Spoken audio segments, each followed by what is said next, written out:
नमस्कार मेरे प्यारे साथियों, मैं डीपी आज एक नए वीडियो के साथ आप लोगों के सामने।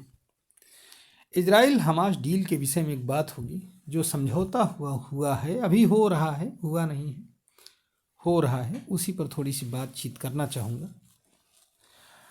ऐसा माना जा रहा है कि 7 अक्टूबर 2023 को हमास के लोगों ने जब इजराइल में घुस करके 251 इजरायलियों को बंदी बनाया था और कईयों को मार दिया था, तो उसके बाद से स्टार्ट हुई युद्ध के बाद अब थोड़े से बढ़िया आसमान में थोड़ी सूरज दिखाई पड़ रहा है शांति समझौते का। देखिए, अभी लागू हो जाए तब कुछ कहा जाए, अभी तो फिलहाल कुछ नहीं कहा जा सकता है,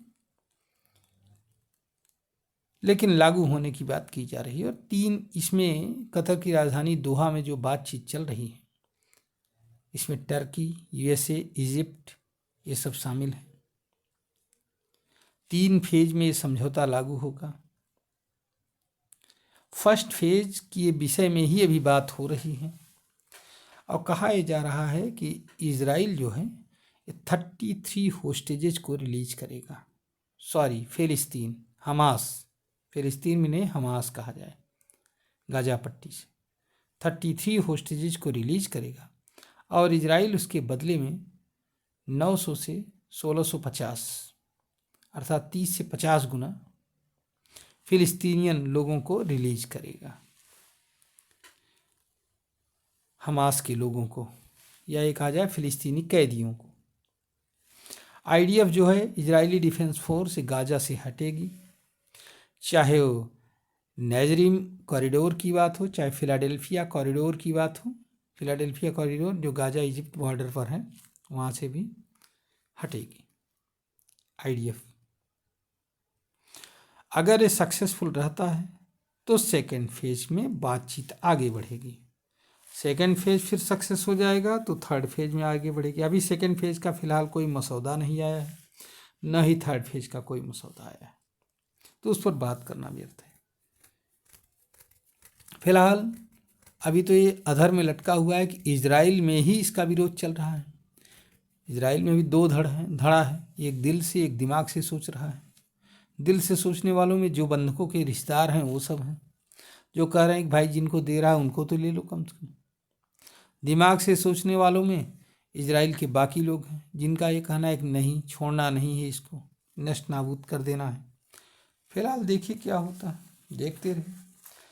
आप समझिए, हमास एक ऐसा संगठन है, आतंकवादी ही नहीं, आतंकवादी संगठन नहीं तो और क्या कहोगे इसको रूलिंग क्लास कहोगे, जो कि अपने 50,000 लोगों को खोने के बाद में भी लगभग 50,000 लोग मारे गए हैं।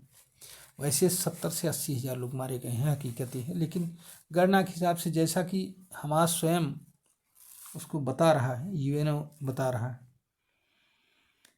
कि 40,000 से ज़्यादा लोग मारे गए हैं, 40,000 से ज़्यादा लोग फिलिस्टाइन्स के लोग।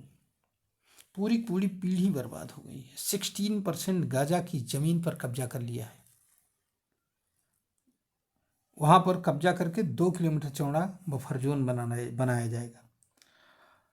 93% स्कूल बर्बाद हो गए हैं, 70% इमारतें नष्ट हो गई हैं, 60% कृषि भूमि तबाह हो गई है, 90% अस्पताल बर्बाद हो चुके हैं, नहीं हैं, उड़ गए हैं सब।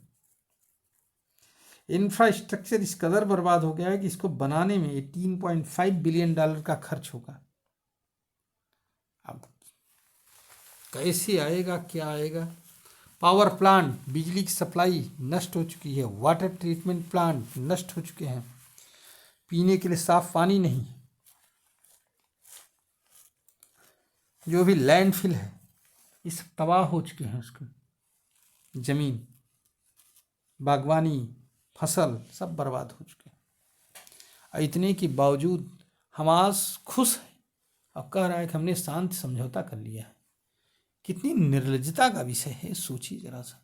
लेकिन लोग, एक वर्ग विशेष, एक धड़ा भी खुश है इस बात से कि हाँ हाँ हाँ हाँ सही किया। और शांति समझौते क्या कहोगे, क्या ये लागू हो पाएगा? क्या आप सोचते हो, हमास के लोगों से उम्मीद करते हो? वहाँ के ब्लड में है लोगों की, कि वो कभी शांति से रह नहीं सकते।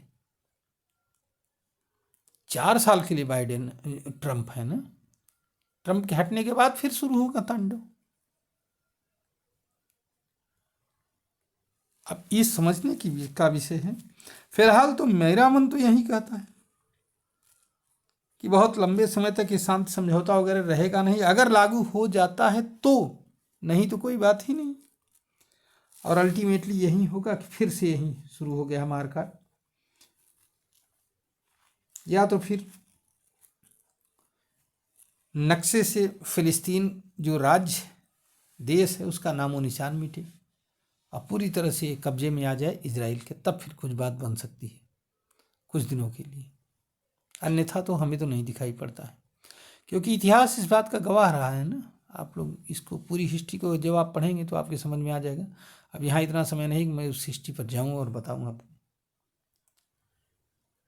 फिलहाल हमारी बात को नोट कर लिया जाएगा कि लंबे समय तक ये समझौता चलने वाला नहीं, अगर लागू हुआ तो, अगर नहीं लागू हुआ तो कोई बात ही नहीं। चलिए मैं अपनी वीडियो को यहीं समाप्त करता हूँ और आप लोग एंजॉय करिए, देखिए ज़रा सा। दुख तो होता है इतने लोगों के मारे जाने का, लेकिन क्या कर सकते हैं। एक ऐसा आतंकवादी संगठन हमास बैठा हुआ है जो कि यही करेगा ही। उसके लिए न तो ह्यूमन राइट का कोई मतलब है न कुछ। चलिए धन्यवाद, नमस्कार, जय हिंद, जय भारत, वंदे मातरम। अगर आपको ये वीडियो अच्छा लगा हो तो आप हमारे इस चैनल को सब्सक्राइब करिए, वीडियो को लाइक करिए और शेयर करिए। एक बार पुनः धन्यवाद, नमस्कार।